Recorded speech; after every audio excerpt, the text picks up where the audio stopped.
Bismillahirrahmanirrahim. Assalamualaikum warahmatullahi wabarakatuh. Alhamdulillahirrahmanirrahim. Hari ini kita bertemu kembali di mata pelajaran IPA. Insya Allah pada pertemuan kali ini kita masih membahas materi yang sama, yaitu tentang kemagnetan. Pada pertemuan kita kali ini kita akan membahas tentang induksi magnet dan juga gaya Lorentz.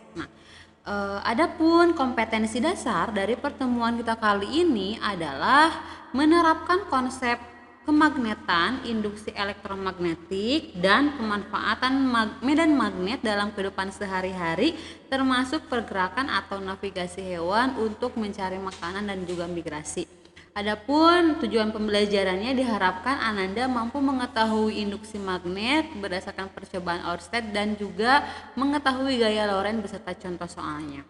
Oke, langsung saja. Induksi magnet.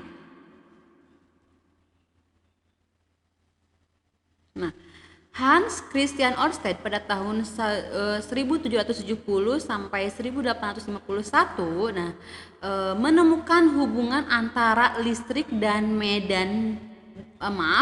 antara listrik dan magnet dalam eksperimen yang sangat sederhana.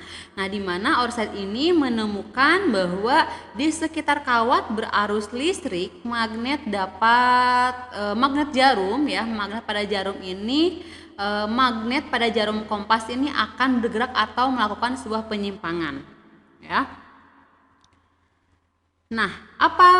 Dan bagaimana percobaan Ørsted? Jadi percobaan Ørsted yang sederhana itu di mana sebuah kawat menghantar diberikan arus listrik, lalu di sekitar kawat tersebut disimpan kompas seperti yang terlihat di gambar.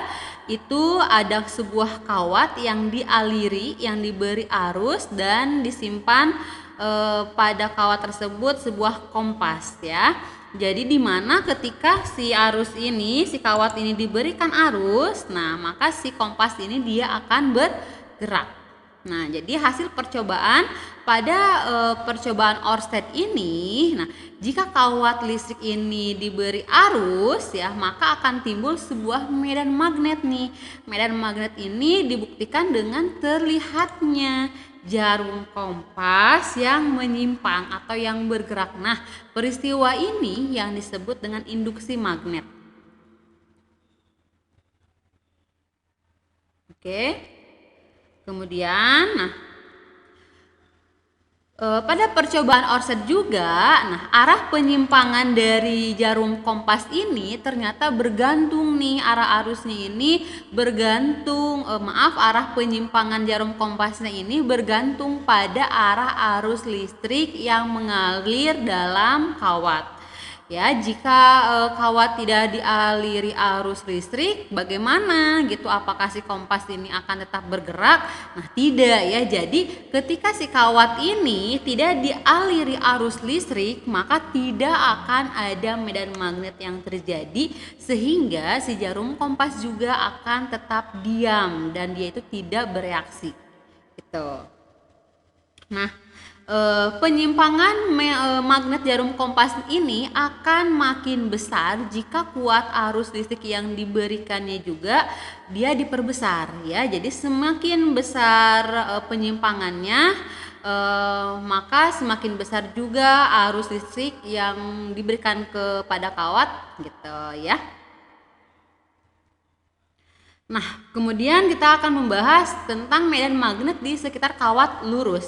Sebuah kawat apabila dialiri oleh arus listrik, ini di ilustrasi ini ibaratkan ini adalah kawat yang diberikan arus listrik. Dia itu akan menghasilkan medan magnet yang garis-garisnya itu berupa lingkaran di sekitar kawat. Garis-garisnya ini berupa lingkaran di sekitar kawat. Arah garis gaya magnet di sekitar kawat ini ditentukan dengan menggunakan kaidah tangan kanan. Jadi genggaman kaidah tangan kanan, di mana si jempol ini dilihat di gambar ini akan menentukan atau menunjukkan arah arus listriknya, sedangkan keempat jari kita ini dia akan menentukan arah medan magnetnya. Terlihat di sini, ibaratkan kita menggenggam magnet yang dimana arus listriknya ini yang warna biru dia menunjukkan ke atas, bergerak ke atas, berarti seperti ini genggamannya. Berarti si arah medan magnet itu ke dalam. ya, seperti yang terlihat di gambar di animasi ini. Oke. Nah, ya, di sini sudah dijelaskan tadi bahwa ibu jari ini menunjukkan arus listrik, di mana arus listrik ini simbolnya I, dan keempat jari tangan kita ini menunjukkan arah garis gaya magnet yang simbolnya itu B. Oke, nah seperti yang terlihat di gambar, sudah ya, ini seperti ini genggamannya. Langsung. Nah, bagaimana ketika arus listrik ini dia ke bawah? Nah, berarti kita tinggal posisikan saja tangan kita. Nih, berarti si arah dari garis gaya magnetnya seperti apa? Nah, seperti yang terlihat di gambar, di posisinya begini. Jadi arusnya itu searah jarum jam. Kalau yang tadi itu berarti dia berlawanan arah jarum jam ya, yang ini. Oke, nah apa yang terjadi pada kawat melingkar? Jadi kita masuk ke medan magnet di sekitar kawat melingkar. Nah, dengan cara yang sama menggunakan kaidah tangan kanan. Nah, di mana dengan menggunakan kaidah tangan ini kita akan mencari medan magnet di sekitar kawat yang melingkar. Sama seperti tadi, ibu jari menunjukkan arus listrik dan keempat jari tangan kita menunjukkan arah garis gaya magnetnya. Nah, ini adalah medan magnet di sekitar kawat melingkar. Oke, kita lihat arusnya. Arah arusnya itu kan dia ke atas nih, berarti seperti ini. Dilihat ke atas. Nah, seperti ini kan, di mana tadi ibu jari kita ini menunjukkan arah arusnya dan keempatnya itu menunjukkan arah garis gaya magnetnya. Berarti arah garis gaya magnet seperti ini, ya. Oke, jelas ya. Nah, yang ditunjukkan oleh tanda panah ini adalah arah medan magnetnya. Oke, nah sekarang medan magnet di dalam kumparan, di mana kumparan ini adalah penghantar, ya, penghantar itu baik kawat ataupun kabel yang berbentuk lilitan atau oval. Ya, kumparan ini berarti dia membentuk sebuah lilitan seperti itu. Nah, seperti yang digambar di sini, di mana arah putaran lilitannya itu ada yang searah jarum jam dan juga ada yang berlawanan jarum jam. Nah, di sini dilihat. Ini adalah sebuah kumparan yang dimana arusnya ini berarti di sini kan dia dari arah utara ke selatan ya. Nah, dimana garis yang putus-putus ini berarti menandakan si kawatnya itu ada di bagian belakang ya. Berarti dia arah arusnya naik ke belakang, ke depan, ke belakang, ke depan sampai akhirnya sini. Nah, dimana kemarin garis yang panjang ini menandakan ini adalah kutub positif dan ini negatif. Oke. Nah, berarti di sini terlihat sebuah kumparan ini dia searah jarum jam. Jadi sebuah kumparan yang searah jarum jam dialiri arus listrik, maka kutub tempat arus listrik yang masuk ini adalah kutub selatan. Artinya dari sini kan dari kutub positif ke kutub negatif. Jadi arah arus listriknya ini keluar dari kutub utara dan masuk ke kutub selatan, ya. Keluar, ibu ulangi, keluar dari kutub utara dan masuk ke kutub selatan. Oke. Nah, sekarang kita masuk ke gaya Lorentz. Nah, kawat yang dialiri arus listrik berada dalam medan magnet. Nah, di mana akan timbul gaya pada kawat tersebut ketika si kawat itu dialiri arus listrik. Nah, gaya itu disebut dengan gaya Lorentz. Oke. Nah, diperhatikan di sini animasinya. Maaf. Oke. Pada animasi ini terdapat sebuah kawat penghubung atau yang di sini disebut dengan aluminium foil sebagai kawat penghubungnya. Nah, si aluminium foil ini berada pada medan magnet ya. Di sini ada kutub utara dan selatan, di tengah-tengahnya ada aluminium foil sebagai kawat penghubung dan dihubungkan si aluminium foil ini pada sebuah tegangan, sumber tegangan. Nah, perhatikan di sini ketika saklarnya tertutup, nah maka si aluminium foil ini akan terdorong ke atas ataupun ke bawah tergantung kuat arus listrik yang mengalir. Oke. Nah, selanjutnya dalam penyelidikannya Hendrik Anton Lorentz atau kita kenalnya dengan gaya Lorentz itu ya pada tahun 1853 sampai 1928 dia itu menyimpulkan bahwa besar gaya yang ditimbulkan ini berbanding lurus dengan kuat arus, kuat medan magnet, panjang kawat, dan juga sudut yang dibentuk arah arus listrik dengan arah medan magnet. Nah, di mana besarnya gaya Lorentz ini dituliskan atau dirumuskan dengan sebuah persamaan F/B/I/L, di mana dengan F ini adalah gaya Lorentz, satuannya Newton, B ini adalah kuat medan magnet, satuannya adalah T atau T ini adalah Tesla, dan L ini adalah panjang kawat, satuannya meter, dan I adalah kuat arus listrik, satuannya ampere. Oke. Nah, bagaimana cara untuk menentukan arah dari si gaya Lorentz ini? Nah, ini dilakukan, jadi untuk menentukan arah gaya Lorentz ini dapat dilakukan dengan menggunakan aturan kaidah tangan juga ya. Dimana seperti yang terlihat di gambar, jempol kita ini dia akan menunjukkan arah arus listrik, simbolnya I. Telunjuk kita akan menunjukkan arah medan magnet, simbolnya B, dan jari tengah kita akan menunjukkan gaya Lorentz atau simbolnya F. Oke, di mana arah gaya Lorentz atau si F ini ternyata bergantung pada arah arus dan juga medan magnet. Jadi si arah gaya Lorentz ini, si jari tengah ini bergantung arah arus listrik dan juga medan magnetnya. Oke, nah dimana yang harus kita tahu juga ada sebuah perjanjian anak panah nih pada gaya Lorentz. Nah, bila panahnya itu nanti mendekati pengamat, maka akan terlihat seperti titik. Nah, bila menjauhi pengamat akan terlihat silang. Nah, seperti yang terlihat di sini ada simbol titik. Nah, nanti ini dia kita baca sebagai mendekati mata pembaca atau mendekati kita.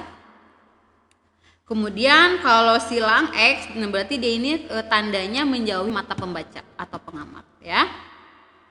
Oke, nih. Misalkan nih, perhatikan animasi ini. Ya, di sini ada kawat berarus listrik. Nah, di mana kawat berarus listrik ini berada di sebuah medan magnet ya, di situ. Di mana arah arus listriknya terlihat di panah yang merah itu dia mengarah ke atas. Sedangkan medan magnetnya, nah dia dilihat nih ke arah selatan dari magnet ini. Nah, maka arah gaya Lorentz-nya ini akan terdorong ke depan kita, mendekati kita. Nah, seperti yang terlihat di gambar ini. Ini adalah arah arus listriknya, arah medan magnetnya, dan ini adalah gaya Lorentz-nya. Oke?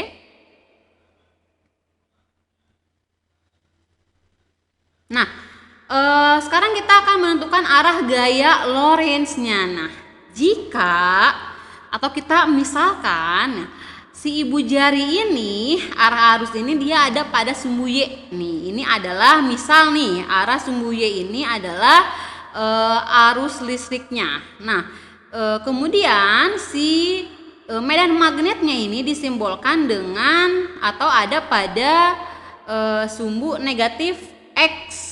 Nah, di sini ya. Kemudian, nah kemana arah gaya Lorentz-nya? Berarti seperti begini. Oke, berarti si arah gaya Lorentz-nya ini ada pada sumbu Z. Ya, dimana si arah gaya Lorentz-nya ini dia berarti mendekati kita. Ya, jika kita menentukan arah gaya Lorentz ini menggunakan sumbu X dan Y seperti ini ya. Dimana titik nanti pada soal, nah ini misalkan nih tanda titik ini berarti dia mendekati pembaca, berarti arah gaya Lorentz-nya tadi mendekati pembaca ya. Oke, nah ini untuk menentukan arah gaya Lorentz pada 3 dimensi dapat digambarkan, nah seperti ini. Jadi misalkan nih yang B ini kan tadi menunjukkan arah medan magnet, dia ada di sumbu Y, berarti kita tuliskan B sumbu Y, dan arah arus listriknya ini ada di sumbu X. Nah, berarti si arah gaya Lorentz-nya berarti ini ada dia keluar bidang, artinya dia mendekati pembaca sih seperti ini. Oke?